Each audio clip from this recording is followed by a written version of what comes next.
Hello students, मैं सुधा अस्थाना आज 10th class के स्टूडेंट्स के लिए डॉक्टर राजेंद्र प्रसाद जी द्वारा लिखा हुआ भारतीय संस्कृति लेसन लेकर उपस्थित हुई हूँ। बच्चों, मैं आपको बता दूँ कि पेपर में किसी भी लेसन से ये पैराग्राफ आता है और पैराग्राफ के नीचे 3 क्वेश्चन दिए रहते हैं। इन क्वेश्चंस के आंसर आपको इस पैराग्राफ को अच्छी तरह पढ़कर समझकर आपको इनके आंसर देने होते हैं। बच्चों, बहुत ध्यान से देखिएगा। मैं एक बार पैराग्राफ भी आपके सामने पढ़ती हूँ। आपका उच्चारण शुद्ध होना चाहिए और जो कठिन शब्द होंगे उनके आंसर भी मैं आपको बताऊँगी। अगर असम की पहाड़ियों में वर्ष में 300 इंच वर्षा मिलेगी तो जैसलमेर की तप्त भूमि भी मिलेगी, जहां साल में 2-4 इंच भी वर्षा नहीं होती। कोई ऐसा अन्न नहीं जो यहाँ उत्पन्न न किया जाता हो, कोई ऐसा फल नहीं जो यहाँ पैदा नहीं किया जा सके, कोई ऐसा खनिज पदार्थ नहीं जो यहाँ के भूगर्भ में न पाया जाता हो। भूगर्भ मतलब पृथ्वी के अंदर, पृथ्वी के गर्भ में। और न कोई ऐसा वृक्ष अथवा जानवर है जो यहाँ फैले हुए जंगलों में न मिले। यदि इस सिद्धांत को देखना हो कि आब हवा का असर इंसान के रहन सहन, खान पान, वेशभूषा, शरीर और मस्तिष्क पर पड़ता है, तो उसका जीता जागता सबूत भारत में बसने वाले भिन्न भिन्न प्रांतों के लोग देते हैं। आब हवा का मतलब वातावरण, वहाँ की प्राकृतिक वातावरण की बात आब हवा में आती है। सबूत का मतलब होता है बच्चों प्रमाण।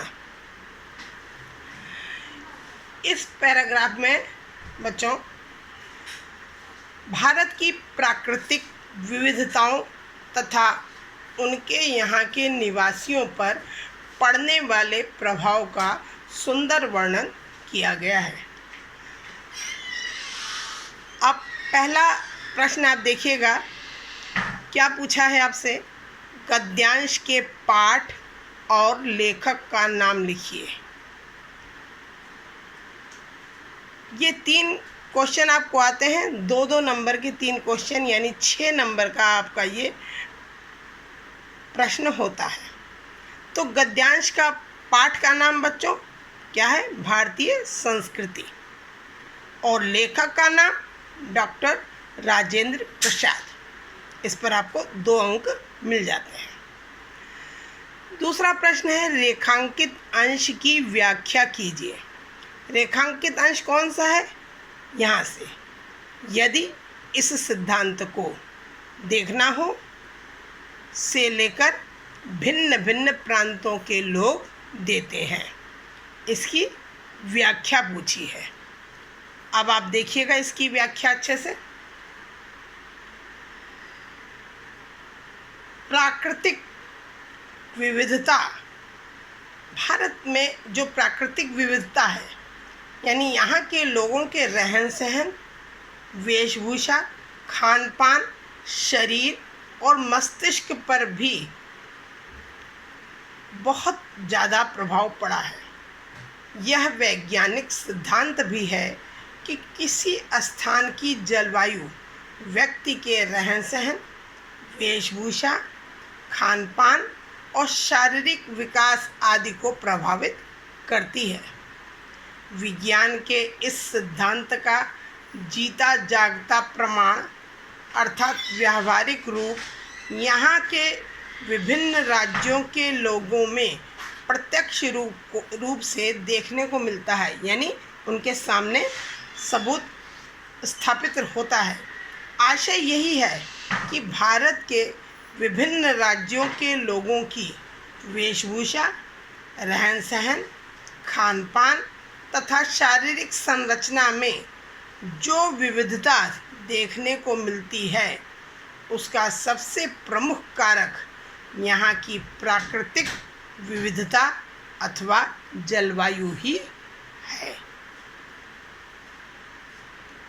अब तीसरा क्वेश्चन है बच्चों आपका कि भारत भूमि की क्या विशेषता है।